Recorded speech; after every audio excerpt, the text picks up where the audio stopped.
Hello guys, ngayon magluluto tayo ng watermelon. Ayan, ginisa ko lang siya sa bawang. Naku-curious ako kung anong lasa niya. So, sabi ko, i-try ko nga. Ayan, nalis ko lang yung kanyang green, yung balat, binalatan ko. Para hindi sayang. Marami ako nakikitang nagluluto nito. Sabi ko, tikman, try ko nga din kung anong lasa. Ayan, i-pure lang natin siya. Hindi ko nalalagyan ng kahit ano. Ay, nasunog yung aking bawang.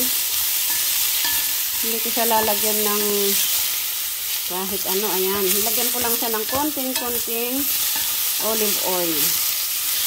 Ayan.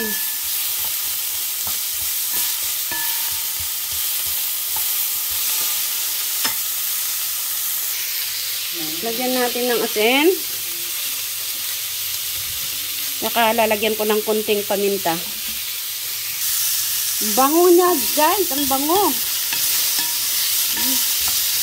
Siguro takpan ko muna siya ng maybe 3 minutes para maluto. Balikan natin mamaya after 3 minutes. Ayan na guys. Ang ganda ng color niya, oh. Kasi may natira-tirang pula-pula. Ano siya? Masarap siya.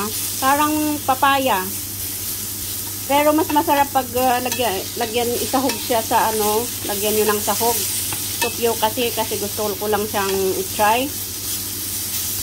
Masarap siyang isahog sa kahit ano, lalong-lalo na sa sardinas. Ayan guys. Thank you for watching. Ayan ang aking video for today. Thank you. May gulay tayo. Para siyang ano, para siyang sayote at papaya. Pero yung texture niya, tignan nyo, para siyang sayote. 5 minutes ko pala siyang ginisa. Dahil medyo may katigasan.